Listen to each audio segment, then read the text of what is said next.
Hello दोस्तों, नमस्कार। स्वागत है आप सभी का आपके अपने यूट्यूब चैनल संघर्ष पाठशाला में। आज मैं आपको प्रेजेंट इंडेफिनिट टेंस का अफर्मेटिव का जो है पैसिव वॉइस कैसे बनता है उसको बता दिया था। आज प्रेजेंट इंडेफिनिट टेंस का ही बताऊंगा आपको। ये दूसरा वीडियो है प्रेजेंट इंडेफिनिट टेंस के वाक्यों को एक्टिव से पैसिव में बनाने के लिए। उसमें बिल्कुल सिंपल वाक्य बताया था अफर्मेटिव, ठीक है। इसमें मैं आपको बताऊंगा भाई इंट्रोगेटिव का कैसे बनाया जाता है। निगेटिव का तो मान लो बिल्कुल सिंपल ही होता है। सबसे पहले निगेटिव का हम लोग देख लेंगे थोड़ा सा। जब निगेटिव सेंटेंस आएंगे प्रेजेंट इंडेफिनिट टेंस में तो उसका बनेगा कैसे, है तो बिल्कुल सिंपल ही भाई। ये स्ट्रक्चर होता है एक्टिव वॉइस का।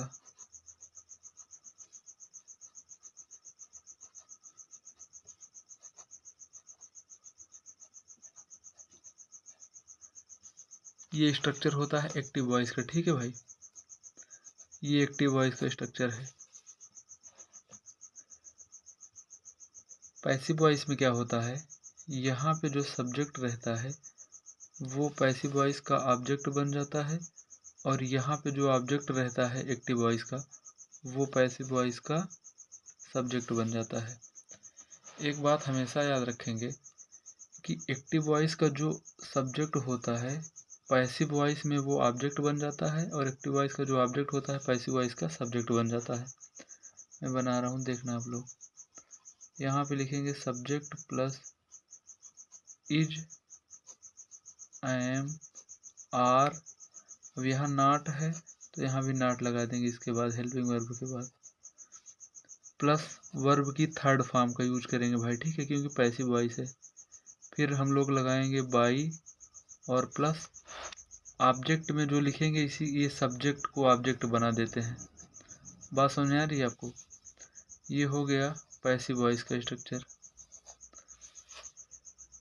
ये ऐसे होता है भाई, ठीक है। ये तो अभी आपको मैं स्ट्रक्चर बता रहा हूँ, बात समझ आ रही है।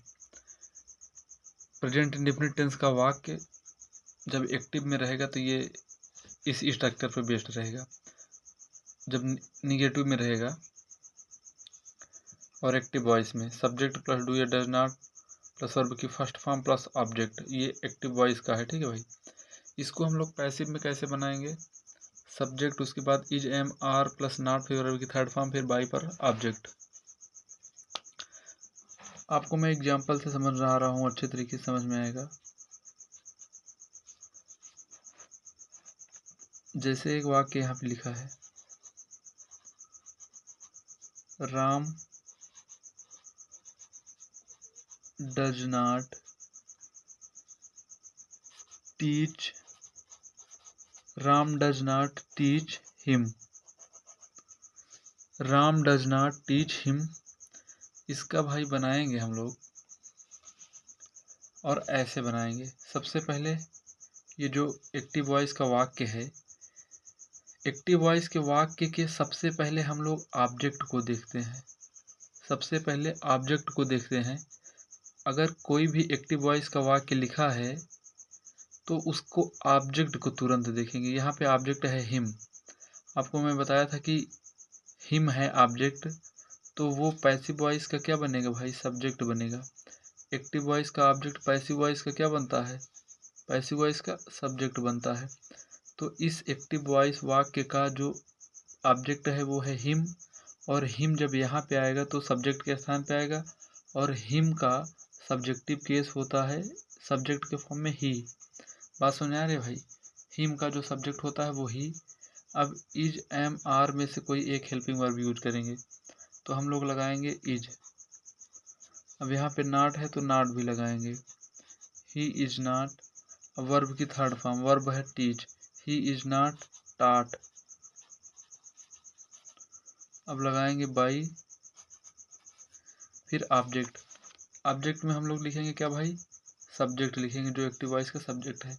तो एक्टिव वॉइस का वाक्य ये है, ये सब्जेक्ट है, बाई के बाद इसको लिख देंगे तो हो जाएगा he is not taught by Ram. ये हो गया वाक्य, ठीक है। देखो भाई इसमें नॉट है तो यहाँ पर भी हेल्पिंग वर्ब के बाद नॉट ही लगा देंगे और इसमें कुछ अलग से नहीं करना होता, ठीक है। आपको मैं दूसरा वाक्य बता रहा हूँ।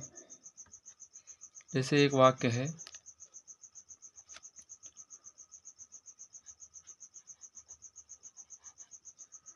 दे डू नॉट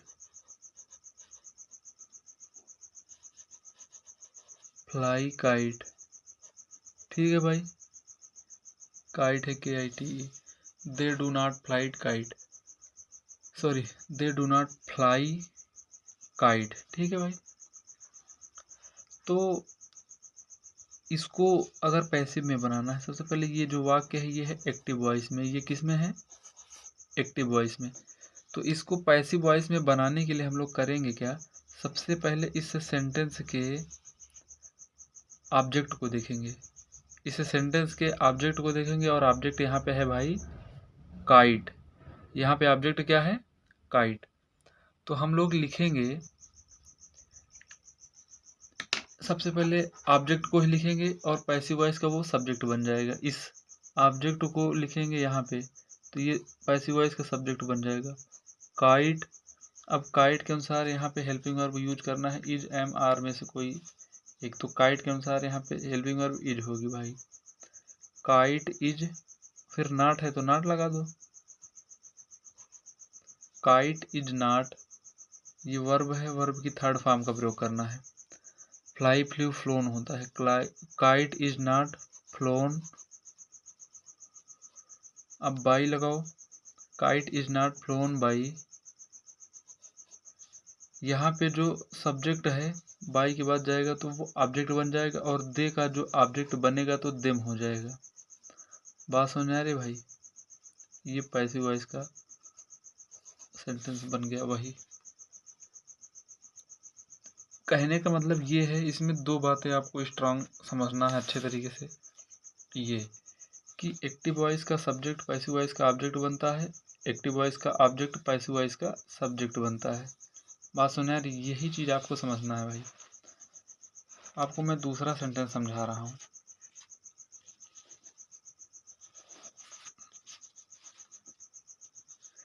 जैसे है we do not play game, we do not play game, तो इसका बनाएंगे हम लोग, तो इसका पैसिव वॉइस बनेगा भाई। सबसे पहले इसके ऑब्जेक्ट को पे अटैक करेंगे, ऑब्जेक्ट देखेंगे कहाँ पे है, we do not play game, तो इसके ऑब्जेक्ट को देखेंगे, यहाँ ऑब्जेक्ट है गेम, यहाँ ऑब्जेक्ट है गेम, तो ये एक्टिव वॉइस का वाक्य है। अब इसका पैसिव वॉइस बनाएंगे तो यही ऑब्जेक्ट क्या बन जाएगा पैसिव वॉइस में, सब्जेक्ट, तो ये हो जाएगा गेम, और इज एम आर में से यूज करेंगे इज, यहाँ पे गेम इज, नॉट है तो नॉट लगाओ भाई, game is not played, verb की थर्ड फॉर्म लिखेंगे, प्लेड बाई, वी है तो वी का जब बनाएंगे हम लोग ऑब्जेक्ट तो बनेगा by us, game is not played by us. तो ये निगेटिव के वाक्य थे, ठीक है भाई। आपको मैं अब बता रहा हूँ इंट्रोगेटिव वाले वाक्य की, इंट्रोगेटिव वाले वाक्य की पैसिव वॉइस कैसे बनेगी।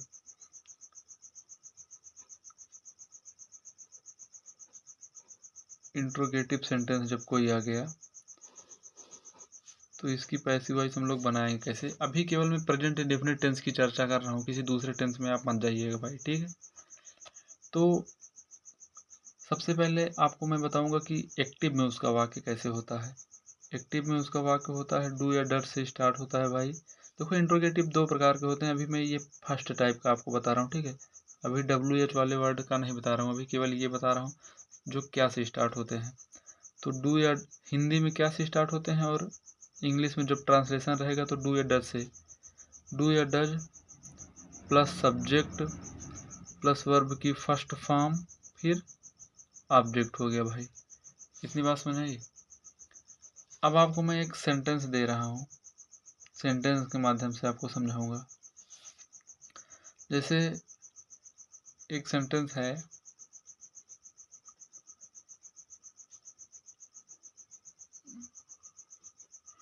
डू दे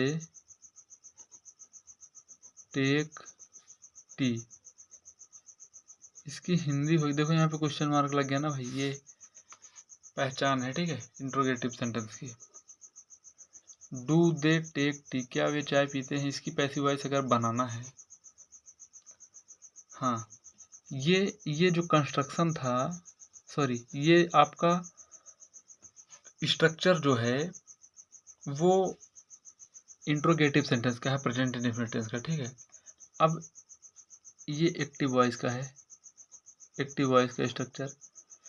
यहाँ पे मैं बना रहा हूँ भाई इसी के पैसिव वॉइस का स्ट्रक्चर, पैसिव वॉइस का। तो सबसे पहले हम लोग लिखेंगे इज, एम, आर, उसके बाद लिखेंगे सब्जेक्ट, फिर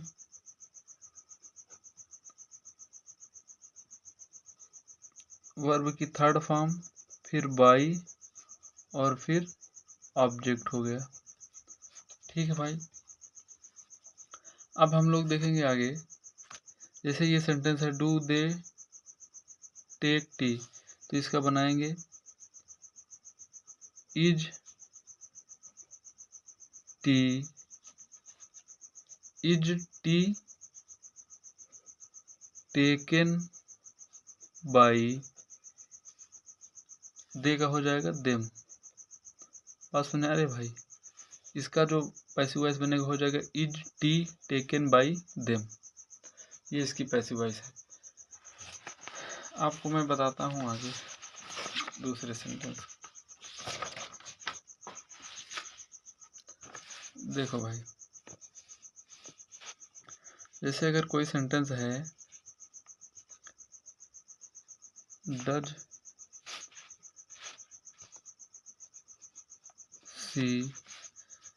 does she sing a song,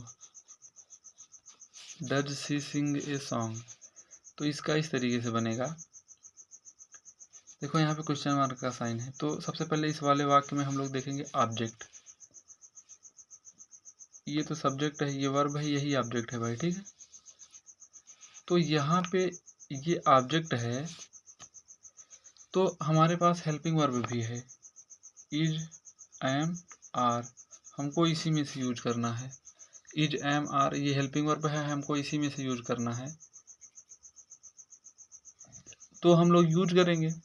अब यहाँ पे देखो ए सॉन्ग लिखा है, तो हम लोग इज हेल्पिंग वर्ब का यूज करेंगे, ठीक है भाई। यहाँ पे हो जाएगा इज ए सॉन्ग।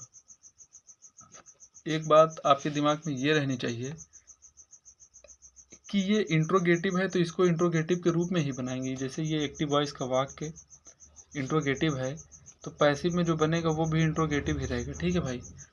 तो हो जाएगा is a song, is a song, अब वर्ब की third form sung, is a song sung by, सी का होता है ऑब्जेक्ट हर, ठीक है भाई। ये आपको प्रेजेंट इंडेफिनिट टेंस का मैंने अफर्मेटिव को पहले ही वीडियो में बता दिया था। इस वीडियो में मैंने आपको बताया है निगेटिव का, और जो डू या डर से स्टार्ट होते हैं, जो क्वेश्चन वर्ड जैसे WH वर्ड से जो स्टार्ट होते हैं, उन सब का जब पूरा मैं कंप्लीट बता दूंगा, पढ़ा दूंगा कंप्लीट, मतलब सारे टेंस के, तो उसको एक अलग वीडियो में उसमें सब का मतलब सब टेंस जब पढ़ाया रहेगा, तो उसमें WH वाले वर्ड का एक साथ में बताऊंगा, ठीक है। क्योंकि उसमें हु वाले का रूल रहता है भाई, समझ आ रही है। तो WH वर्ड वाले का एक सेपरेट वीडियो में अलग से उसको मैं समझाऊंगा आपको। मैं उम्मीद करता हूँ कि ये आपको समझ में आया होगा। तो डू या डर से जब स्टार्ट होगा एक्टिव वॉइस के प्रेजेंट इंडेफिनिट टेंस का वाक्य, तो हम लोग इज, एम, आर से ही बनाना उसको स्टार्ट करेंगे, और ऑब्जेक्ट यहाँ पर देख के लिखेंगे, ठीक है। ऑब्जेक्ट के हिसाब से ही हेल्पिंग वर्ब लगाएंगे भाई। और इसका स्ट्रक्चर आपको मैंने बताया ही था, ये इसका स्ट्रक्चर होता है, ये एक्टिव वॉइस का स्ट्रक्चर है और ये पैसिव वॉइस का स्ट्रक्चर है, ठीक है। आप इसको नोट कर लीजिएगा, इसी के पैसिव वॉइस का स्ट्रक्चर है ये। ठीक है, ये एक्टिव वॉइस है, ये पैसिव वॉइस। ठीक है भाई, वीडियो देखने के लिए बहुत बहुत धन्यवाद। वीडियो अच्छा लगा हो तो लाइक कीजिए और हमारे चैनल को सब्सक्राइब कीजिए।